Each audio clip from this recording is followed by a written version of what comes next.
Hello friends, शिक्षा with Shalini में आपका स्वागत है। फ्रेंड्स, आप लोगों के कमेंट्स मैं पढ़ती हूँ, कोशिश करती हूँ रिप्लाई करने की। आप मुझे कमेंट्स करते रहें।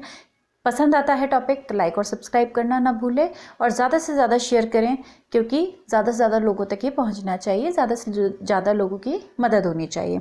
ठीक है, तो हम प्रतिरोधकता टॉपिक आज स्टार्ट कर रहे हैं। इसके बाद हम समांतर क्रम और श्रेणी क्रम भी देखने की कोशिश करेंगे। श्रेणी क्रम देखेंगे, समांतर क्रम के लिए टाइम होगा तो देख लेंगे।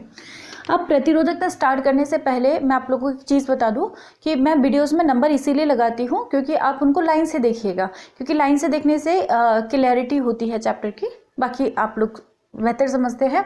प्रतिरोधकता पढ़ने से पहले एक वीडियो जरूर देख लीजिए, जो 10.3 नंबर का वीडियो है, वो प्रतिरोध का वीडियो है। अगर उसके बाद ये देखेंगे तो बहुत अच्छे से समझ में आ जाएगा। फिर भी हम शुरू करते हैं। तो हमने देखा था कि जो प्रतिरोध होता है, प्रतिरोध का मतलब होता है कोई भी चालक तार होता है, यानी जिसमें से हम विद्युत धारा प्रवाहित कर रहे हैं, उसमें जब इलेक्ट्रॉन गति करते हैं तो उनके रास्ते में जो बाधाएं आती हैं वो प्रतिरोध होता है। तो ये जो प्रतिरोध होता है, यानी कि जो बाधाएं होती हैं, वो लंबाई के समानुपाती होती हैं और क्षेत्रफल के, अनुप्रस्थ काट के क्षेत्रफल के व्युत्क्रमानुपाती होती हैं। ये हमने लास्ट वीडियो में देखा था।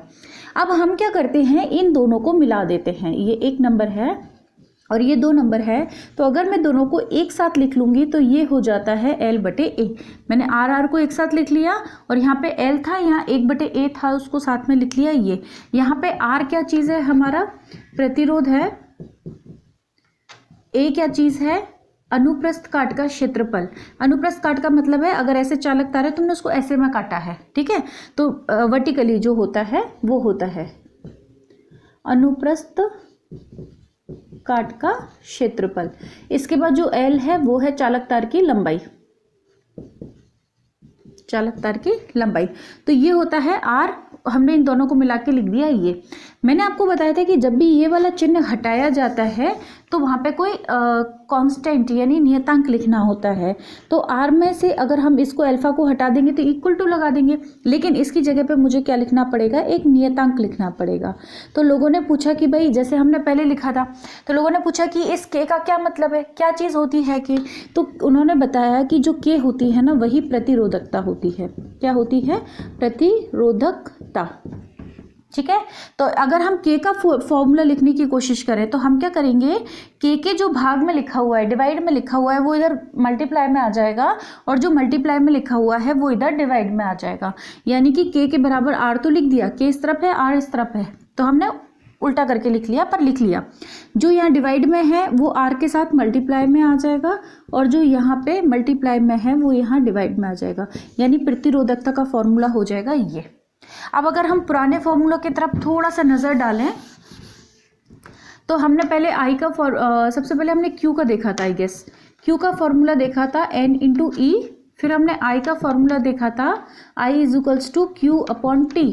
फिर हमने W का फॉर्मूला देखा था, विभव का फॉर्मूला देखा था W/Q। ठीक है, और उसके बाद हमने फॉर्मूला देखा था R के लिए, सच कोई फॉर्मूला था नहीं। फिर हमने K के लिए अभी फॉर्मूला देखा है, अच्छा एक ओम का लॉ देखा था, तो V = IR देखा था। ठीक है, और इसके बाद हमने देखा है K यानी प्रतिरोधकता का formula, that is R × A/L। ये हो गया। अब कल हमने एक चीज़ मिस कर दी थी, वो ये थी कि हमने प्रतिरोधकता पढ़ा था, शायद उसका मात्रक नहीं देखा था।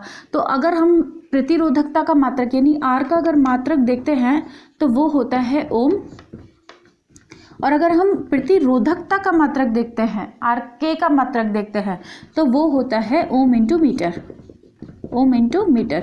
ये कैसे निकला कि R की जगह पे ओम लिख लीजिए, क्षेत्रफल है तो मीटर स्क्वायर होगा। कैसे, देखिए R की जगह पे ओम लिखा, क्षेत्रफल की जगह पर मीटर स्क्वायर लिखा और L की जगह पे मीटर लिखा, तो मीटर से मीटर स्क्वायर कैंसिल, क्योंकि क्षेत्रफल का मीटर स्क्वायर होता है, तो ओम × मीटर आ जाएगा, ओम × मीटर। तो हमने पहले फॉर्मूले को ड्राइव भी कर लिया, बहुत आसान था। हमने R की चीज़ों को लिखा और ये सूत्र आ गया, सूत्र हो गया हमारा, मात्रक हो गया। ठीक है, तो ये होती है प्रतिरोधकता। लेकिन अभी तक हमने इसकी परिभाषा नहीं देखी। तो परिभाषा देखने के लिए हम क्या करते हैं कि इन सबको एक कर देते हैं, L को भी 1 मीटर कर देते हैं, क्षेत्रफल को भी 1 कर देते हैं, R को भी 1 कर देते हैं। कैसे, देखिए मैं ऊपर का रब कर रही हूँ, आपने ये नोट डाउन कर लिया होगा आई गेस। यहाँ पे हमारा जो के है उसका एक फॉर्मूला आया है RA/L। अगर मैं इसको L को 1 कर दूँ, L मतलब लंबाई होती है, तो मैं इसको नीचे लिखती हूँ। देखो R की जगह पे लिख देती हूँ 1 ओम। ओम का सिंबल ये होता है, ठीक है। R का जो मात्रक होता है ओम, उसका चित्र जो होता है या सिंबल जो होता है वो ये होता है। A क्षेत्रफल होता है, तो यानी कि 1 मीटर स्क्वायर लिख दूँ इसकी जगह पे, और L की जगह पे 1 मीटर लिख दूँ, ठीक है। तो क्या होगा, अगर 1 मीटर लंबा तार है, यानी एक तार है उसकी लंबाई कितनी है 1 मीटर, और अगर क्षेत्रफल भी 1 मीटर स्क्वायर है, यानी कि अगर मैं इसका जो क्षेत्रफल लेती हूँ अनुप्रस्थ काट का क्षेत्रफल लेती हूँ वो भी 1 मीटर स्क्वायर आता है, लंबाई लेती हूँ वो भी 1 मीटर आती है, और अगर इस तार का जो प्रतिरोध है वो 1 ओम है, तीनों चीज़ें होना चाहिए, लंबाई 1 मीटर, क्षेत्रफल अनुप्रस्थ काट का 1 मीटर स्क्वायर, और प्रतिरोध वो भी 1 ओम है, तो फिर इसका जो प्रतिरोधकता होगी, तब ये तीनों कंडीशन मीट करती हैं, तो उसकी जो प्रतिरोधकता होगी, प्रतिरोधकता यानी कि के जो होगा वो होगा 1 ओम इंटू मीटर, ठीक है। ये इसकी परिभाषा हो जाती है, यानी कि 1 मीटर लंबाई वाले तार तथा 1 मीटर स्क्वायर अनुप्रस्थ काट वाले क्षेत्रफल के वाले तार का प्रतिरोध अगर 1 ओम है, तो उसकी प्रतिरोधकता 1 ओम इंटू मीटर होती है, ठीक है। तो ये होता है हमारा प्रतिरोधकता। अब बात करते हैं, प्रतिरोधकता देख ली, उसकी परिभाषा देख ली, उसका सूत्र देख लिया। अब देखते हैं कि प्रतिरोधकता किस पर निर्भर करती है। जैसे कल हमने प्रतिरोध के लिए देखा था, वैसे ही देखेंगे कि प्रतिरोधकता किस पर निर्भर करती है। तो हमारी जो प्रतिरोधकता होती है वो केवल चालक तार की प्रकृति पर निर्भर करती है, चालक तार की प्रकृति पर। जैसे कल हमने देखा था कि अगर लोहे का लेंगे तो अलग होगा, आयरन का, कॉपर का, एल्यूमिनियम का, सिल्वर का, यानी कि जो तार है, आपने चालक तार बनाया है, वो तार किससे बनाया है, किस धातु से बनाया है। तो जो हमारी प्रतिरोधकता, मैं डायरेक्ट शॉर्ट में लिखती हूँ कि जो के है ना, वो सिर्फ 2 चीज़ों पर निर्भर करती है। एक तो आपके जो चालक तार है उसकी प्रकृति पर निर्भर करती है, दूसरा तापमान पर निर्भर करती है, बस इन 2 चीज़ों पर निर्भर करती है। हमारा प्रतिरोध 4 चीज़ों पर निर्भर करता था, वो 4 चीज़ें कौन सी थी वो आप मुझे मैसेज करके बताइए कि प्रतिरोध जिन 4 चीज़ों पर निर्भर करता है वो क्या है। और प्रतिरोधकता 2 चीज़ों पर निर्भर करती है, चालक तार की प्रकृति पर और चालक तार का तापमान कितना है उस पर निर्भर करती है, ठीक है। तो यहाँ हमारी प्रतिरोधकता खत्म हो जाती है, जो कि बहुत कम इम्पॉर्टेंट है। सॉरी, ये फॉर्मूला लिखे रहने दीजिए ताकि आपको बार बार याद रहे कि हम जब न्यूमेरिकल्स करेंगे तो प्रॉब्लम ना हो, ठीक है। तो आपके अभी तक ये फॉर्मूले हमारे सामने आए हैं। चलिए, इसके बाद हम देखते हैं श्रेणी क्रम, जो कि बहुत ज़्यादा तो पूछा जाता है, बहुत ज़्यादा इंटरेस्टिंग होता है ना। और टीचर्स लोग भी बहुत ज़्यादा इंटरेस्ट के साथ पढ़ाते हैं कि नहीं ये टॉपिक बहुत इंटरेस्टिंग और ये एग्ज़ाम में आता है, तो हम उसके बारे में समझने की कोशिश करते हैं। उससे पहले मैं आपको एक थोड़ा सा परिपथ के बारे में एक बार फिर से बताती हूँ कि जब परिपथ बनाया जाता है तो कैसे बनाया जाता है। एक तो उसमें बैटरी लगाई जाती है, ये धनात्मक हिस्सा होता है, ये ऋणात्मक हिस्सा होता है, ठीक है। फिर यहाँ पे एक तार लगा दिया, ऐसे करके परिपथ का तार सर्किट बना दिया। अब इसमें क्या हुआ कि आप लगाते हो इस तरीके से, ये क्या चीज़ होती है, ये होता है प्रतिरोध। प्रतिरोध मतलब आप है ना ऐसे समझ लो कि जो चीज़ हमें यहाँ लगानी है या जो चीज़ हमें एपरेटस यहाँ चलाना है, जैसे मान लो मैं यहाँ फ्रिज लगा सकती हूँ, बल्ब लगा सकते हैं, फैन लगा सकते हैं, या फिर आप अपना लैपटॉप, कंप्यूटर, मोबाइल भी लगा सकते हैं चार्जिंग के लिए, है ना। या फिर आप इसके लिए आप अपना कोई भी एपरेटस, हीटर लगा सकते हैं, गीज़र लगा सकते हैं, ठीक है। जो चीज़ भी आप रन करना चाहते हैं, इस इलेक्ट्रिसिटी से चलाना चाहते हैं, वो चीज़ आप यहाँ लगाते हो, उसको कहते हैं आर। वो तो होती है आर। बैटरी होती है प्लस माइनस करके, इसमें से प्रवाहित होती है विद्युत धारा। विद्युत धारा को लिखा जाता है आई से, स्मॉल आई से भी लिख सकते हैं, कैपिटल आई से, बाकी हम स्मॉल आई से लिखेंगे, ठीक है। अब क्या होता है, जब ये बैटरी लगा दी, विद्युत धारा प्रवाहित की, ये आपके प्रतिरोध हैं, अलग अलग होंगे तो अलग अलग नाम दे देना, सेम होंगे तो सेम नाम दे देना। एक लास्ट चीज़ होती है कि जब ये धारा इसमें प्रवाहित होती है तो विभव आएगा, क्योंकि हम कल देखे थे कि विभव क्या होता है। तो विभव क्या होता है कि अलग अलग भी हो सकता है और सेम भी हो सकता है। ये मैं आपको अभी बाद में बताऊंगी कि कब सेम होता है, कब अलग अलग होता है, काइंड ऑफ। तो क्या होगा, यहाँ पे विभव आएगा, हर एक उस पर एक विभव आएगा। तो विभव आ गया, क्योंकि विभव हमें बताएगा कि विद्युत धारा की दिशा क्या होगी, ठीक है। तो इस तरीके से आपको एक सर्किट बनता है। जब आपको जरूरत पड़ेगी तो आप इसमें लगाएंगे अमीटर। अमीटर लगाएंगे किस लिए? क्योंकि ये आपको बताएगी कि विद्युत धारा कितनी है, ठीक है। और ज़रूरत पड़ेगी तो आप इसमें लगाएंगे वोल्ट मीटर, और वोल्ट मीटर को हमेशा से ऊपर करके लगाया जाता है, ये हमने देखा था, ठीक है। तो वोल्ट मीटर को समांतर क्रम में लगाया जाता है। अभी समांतर क्रम आपको बता नहीं, आप समझ लीजिए कि इस तरीके से वोल्ट मीटर को लगा दिया जाएगा। और अगर आपने दो चीज़ें लगाई हैं तो दोनों के लिए अलग अलग वोल्ट मीटर लगा दीजिए, ऐसे भी लगा सकते हैं, आपको जैसे चाहिए वो लगा दिए। खैर that is not so important, हमारे लिए फिलहाल ये सर्किट समझना जरूरी था, इसको छोड़ दो। अब चलते हैं श्रेणी क्रम पे। तो मैं क्या करती हूँ कि श्रेणी क्रम यहाँ लेते हैं। अगर आपने श्रेणी क्रम समझ लिया ना तो समांतर क्रम तो 2 मिनट का है, ठीक है। श्रेणी क्रम में क्या होता है, जैसे मान लीजिए कि मैंने एक सर्किट बनाया और उसमें बैटरी लगा दी, ठीक है, ये प्लस माइनस लगा दिए। अब जब बैटरी लगाई तो यहाँ पे हमने क्या किया, कुछ प्रतिरोध लगाए, ठीक है। यानी कि समझ लो कि मैंने 3 बल्ब लगा दिए। क्या लगा दिए? 3 बल्ब लगा दिए, फ्रिज लगा दिया, टीवी लगा दी, जो भी लगाना है आप यहाँ पर लगा सकते हो। अब आपने क्या किया, इसमें से विद्युत धारा प्रवाहित करना शुरू की, ये विद्युत धारा प्रवाहित होनी शुरू हो गई, आई, ठीक है। अब जब इसमें विद्युत धारा प्रवाहित शुरू हो गई तो इसमें क्या करेंगे हम कि हमने जब विद्युत धारा इसमें प्रवाहित की तो देखिए, जैसे सपोज करते हैं कि नदी है, ठीक है। जब नदी इसके अंदर बह रही है, जब नदी इसके अंदर बह रही है और ये एक गाँव पड़ा आपका, ठीक है, सपोज करते हैं एक गाँव पड़ा। जब गाँव इसके अंदर पड़ा तो मुझे ये बताइए कि इसमें से पानी निकला, इस नदी का पानी इस गांव में से निकला, तो वो सारा का सारा पानी यहाँ से निकलेगा, निकल गया। अब वो पानी यहाँ आ गया, नदी, ठीक है, नदी का पानी यहाँ आ गया। अब ये दूसरा गांव पड़ा तो पूरा का पूरा पानी इस गांव से भी निकलेगा, निकल गया पूरा का पूरा पानी, फिर यहाँ से भी निकला, यहाँ से भी निकल गया और यहाँ से निकल के वापस इधर आ गया। समझ लिया कि जैसे 3 गांव हैं और एक नदी निकल रही है तो पूरा का पूरा नदी का पानी यहाँ से भी जाएगा, यहाँ से भी जाएगा और यहाँ से भी जाएगा।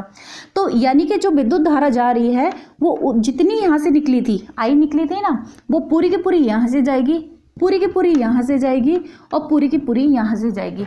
मैंने आपको ये एग्जाम्पल इसलिए दिया है क्योंकि विद्युत धारा का जब आप बाद में देखोगे ना, जब आपके सर्किट आएंगे बहुत सारे, तब कंफ्यूज हो जाओगे कि ये श्रेणी क्रम है या समांतर क्रम। तो आप हमेशा इस तरह नदी वाले एग्जाम्पल से करना, तो आपको इजीली समझ में आएगा कि ये श्रेणी क्रम हो सकता है या समांतर क्रम हो सकता है, ठीक है। तो ये इस तरीके से हमने देख लिया कि तीनों में से बराबर जाएगी, इसलिए मैंने बराबर बराबर यहाँ पर लिख दिया, आई आई आई।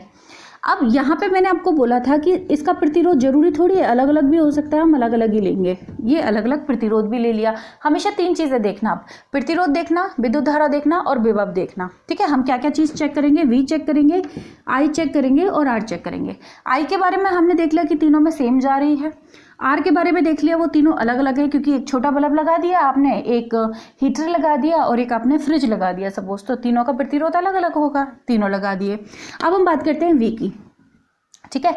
तो आप ऐसे में याद रख सकते हो कि अगर ये सेम होता है, ये इक्वल होता है, तो ये अलग अलग होता है, ठीक है।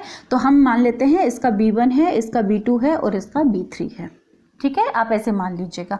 अब क्या करना है हमको, अब करना ये है कि देखिए हमारे पास एक सूत्र होता है V = IR होता है ना। तो पहले वाले के लिए अगर हम कैलकुलेट करें, पहले वाले के लिए, तो पहले वाले में हमारे पास B1 है, I है और R1 है। तो B की जगह पे हम लिखेंगे V1, I की जगह पे लिखेंगे I और R की जगह पे लिखेंगे R1। क्यों लिखेंगे? क्योंकि I तो बराबर ही है ना, उसको हमने नंबर दिया ही नहीं है तो हम उसको नंबर यहाँ भी नहीं लिखेंगे। सिमिलरली दूसरे के लिए हम क्या लिखेंगे, V2 = IR2। सिमिलरली तीसरी के लिए लिखेंगे V3 = IR3, ठीक है। तो हमने ये 3 चीज़ें लिख दी।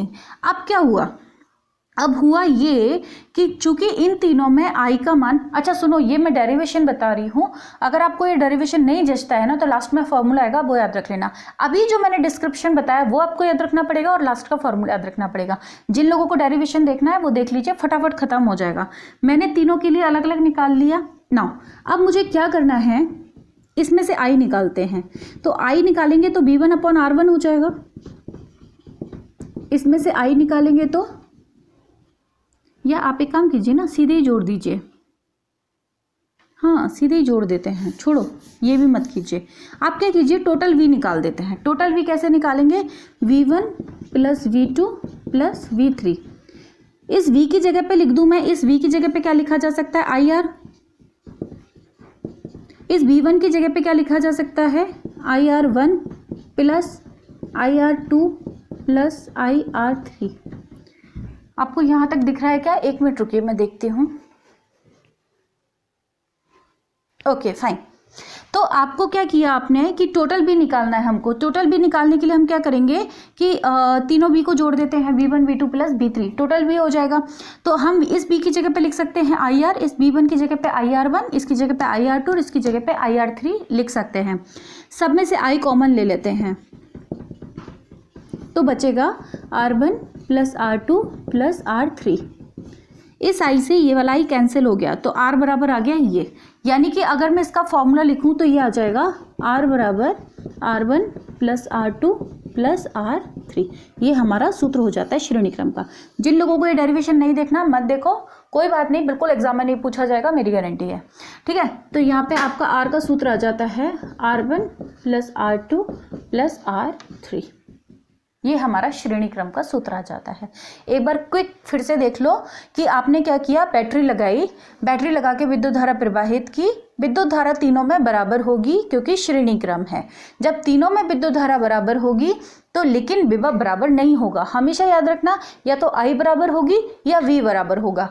तो हमने I को बराबर कर दिया तो V को अलग अलग करना पड़ेगा। B अलग अलग हो गया, R अलग अलग हो गया। B equal to I R formula होता है ओम के नियम से। सिमिलरली तीनों के लिए अलग अलग हो जाएगा।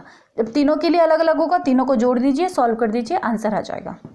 तो हमारा यहाँ पे एक सूत्र तैयार हो जाता है श्रेणी क्रम के लिए। ठीक है, तो ये था आपका श्रेणी क्रम।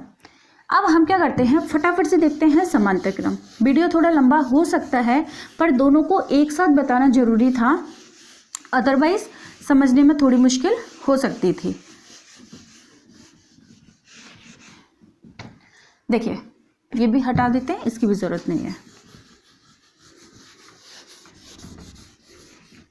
अब समांतर क्रम में क्या करना है अपने को कि देखिए, पहले मैं सर्किट बनाऊंगी, फिर आपको नदी वाले एग्जाम्पल से वापस से समझाऊंगी, तो आपको समझ में आ जाएगा कि हमने वो एग्जाम्पल क्यों लिया था।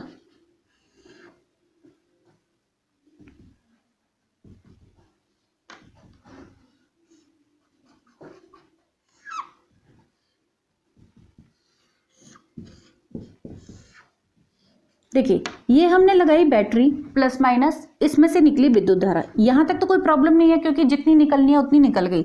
सपोज करते हैं बैटरी लगी हुई है और यहाँ पे जो विद्युत धारा निकली है वो आई निकली है। ठीक है, आई निकली है। अब जब ये आई यहाँ पे आई, जो आई मतलब विद्युत धारा जब यहाँ पर पहुंची, तो आप देखेंगे कि ऐसा नहीं हो सकता, जैसे इनके प्रतिरोध भी हम मान लेते हैं R1, R2 और R3, ये तीनों अलग अलग मान लिए हमने।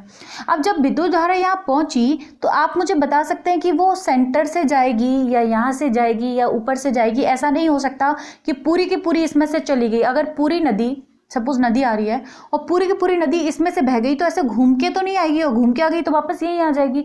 ऐसा तो हो नहीं सकता है। हमें क्या करना पड़ेगा, यहाँ पे इसको बांटना पड़ेगा नदी को। तो हमने क्या किया, इस नदी को 3 हिस्सों में बांट दिया। अब जरूरी है कि नदी का पानी तीनों बराबर बराबर जाए तीनों गांव में? बिल्कुल जरूरी नहीं है। अगर ये तीनों बराबर होते, R1, R2 और R3 बराबर होते तो बराबर नदी जाती, लेकिन अभी तो बराबर नदी नहीं जा सकती है। तो हम क्या करेंगे, इसमें सपोज करते हैं I1 पानी गया, इसमें हम कहेंगे I2 पानी गया और इसमें मान लेते हैं I3 पानी गया। यानी कि इस बार हमने क्या किया है, I को अलग अलग कर दिया।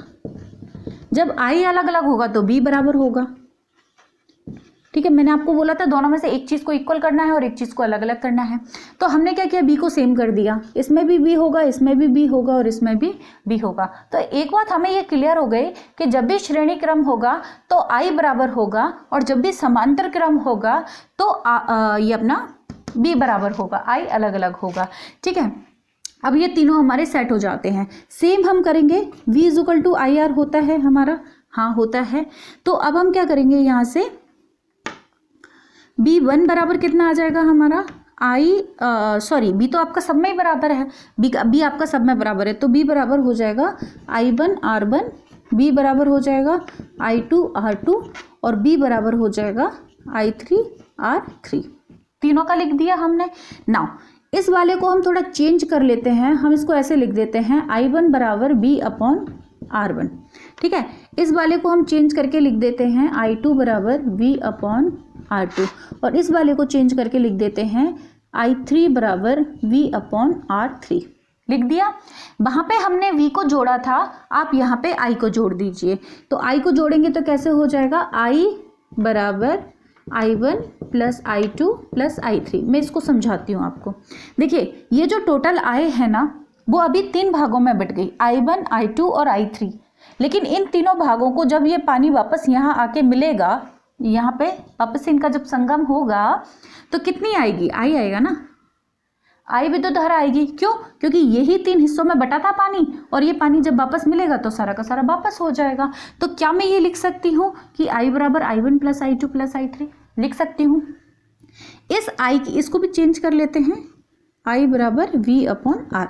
तो मैं इस पहले वाले i की जगह पे तो लिख देती हूँ v अपॉन आर, दूसरे वाले की जगह पे लिख देती हूँ v अपॉन R1 प्लस दूसरा लिख देती हूँ v upon R2 plus v upon R3। v सब में से कॉमन लिया तीनों में से, तो ये हो जाएगा v upon R is equal to v common ले लिया, बचा 1 upon R1 plus 1 upon R2 plus 1 upon R3। I guess आपको दिख रहा होगा। और यहाँ पे इस v से भी कैंसिल हो गया, बचेगा 1 upon R is equal to इसका जो सूत्र है मैं वापस से क्लियर करके यहाँ लिखती हूँ, 1 upon R is equals to 1 upon R1 plus 1 upon R2 plus 1 upon R3। ये आपका समांतर क्रम का सूत्र आ जाता है। पहले हमने क्या किया, फिर से देखते हैं, फटाफट से देखते हैं। यहाँ से धारा निकली, 3 हिस्सों में बट गई। चूंकि धारा को हमने बांट दिया तो v को हम नहीं बांटेंगे, तो v आपका तीनों में सेम हो जाएगा। r हमारा अलग अलग है, धारा भी हमारी अलग अलग है। फिर हमने क्या किया, वापस से सूत्र लगाया। जिन लोगों को ये डेरिवेशन नहीं याद होते हैं, नहीं समझ में आते हैं, वो अपने डेरिवेशन को छोड़ सकते हैं। बाकी आपको क्या करना है, ये वाला सूत्र याद रखना है। इसके अलावा अब हम बात करते हैं सबसे मोस्ट इम्पॉर्टेंट, मतलब the most important question of the chapter. क्योंकि मैंने आपको जब बायोलॉजी के क्वेश्चंस की सीरीज़ दी थी तो वहाँ पे मैंने आपको एक चीज़ बोली थी, जिन्होंने नहीं देखी है वो देख लें, इम्पॉर्टेंट क्वेश्चंस हैं, आपके काम आ सकते हैं। तो वहाँ पे मैंने एक चीज़ बोली थी कि जहाँ भी डिफरेंसेस पूछे जाएँ वो डिफरेंसेस थोड़े अच्छे से कर लेना, क्योंकि वो ज़्यादातर पेपर में पूछ ही लिया करते हैं। वैसे इस चैप्टर से न्यूमेरिकल के आने के चांसेस भी ज़्यादा हैं। सारे के सारे न्यूमेरिकल हम एक साथ करेंगे। और दूसरी बात ये कि जो बच्चे कह रहे हैं कि 11 चैप्टर हमारा आधा रह गया है, वो चैप्टर भी हम जल्दी करेंगे इस चैप्टर के बाद, ठीक है। तो now come on the topic की हम क्या पढ़ने वाले हैं, हम पढ़ने वाले हैं श्रेणी क्रम और समांतर क्रम में डिफरेंस क्या है। इसके न्यूमेरिकल भी हम साथ ही करेंगे, ठीक है। श्रेणी क्रम और समांतर क्रम के न्यूमेरिकल्स भी करेंगे। तो श्रेणी क्रम और समांतर क्रम में अंतर यह है कि इसमें आई जो होता है वो सेम होता है, यानी कि समान होती है। सभी प्रतिरोधों में धारा का मान समान होता है। आपको ऐसे लिखना है, सभी प्रतिरोधों में धारा का मान समान होता है। यहाँ पे V का मान समान होता है। सभी प्रतिरोधों में विभवांतर का मान समान होता है। विभव का या विभवांतर कुछ भी लिख दीजिए, समान होता है। तो फिर एक उल्टा भी हो जाएगा कि इसमें b का मान असमान होता है, और सिमिलरली आप वहाँ पे भी लिख सकते हो कि i का मान असमान होता है, ठीक है। 2 अंतर ये हो जाते हैं।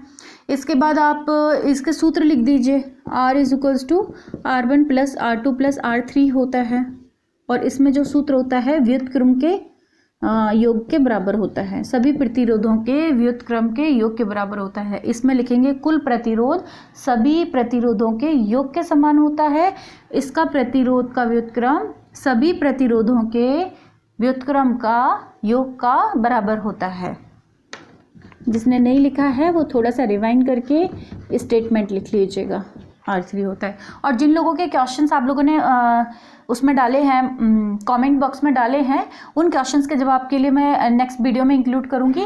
तो अगर अभी भी आपके भी किसी भी चैप्टर से कोई भी वीडियो के डाउट्स हैं, क्वेश्चंस के डाउट है कि इसे हमें कैसे करना है या ये क्या होता है, वो आप मुझे कमेंट में कर दीजिए, मैं आपको नेक्स्ट वीडियो में इंक्लूड कर लूँगी। तो ये इनके डिफरेंसेस हो गए। इसके अलावा और कोई डिफरेंस होता हो तो आप मुझे कमेंट कर दीजिएगा, मुझे तो अभी याद नहीं है। बाकी इतना ही गेस इनफ होता है। हाँ, ये एक और लिख सकते हो आप, इसमें v is equals to b1 plus b2 plus b3 होता है, और इसमें i is equals to i1 plus i2 plus i3 होता है। ये इतने डिफरेंसेस बहुत हैं। अगर आपको कुछ और याद आता है तो आप मुझे मेंशन कर दीजिए, ठीक है। तो ये हमारा श्रेणी क्रम और समांतर क्रम होता है। इसके बाद हम इसके न्यूमेरिकल्स करेंगे, न्यूमेरिकल्स सारे न्यूमेरिकल्स के एक साथ करेंगे। तो आप लोग मुझे कमेंट करते रहिए, उससे ज़्यादा ज़रूरी है कि आप अपनी पढ़ाई करते रहिए, ठीक है। थैंक यू सो मच, बहुत सारा आप लोगों को प्यार। सब्सक्राइब करना ना भूलें। Thank you so much.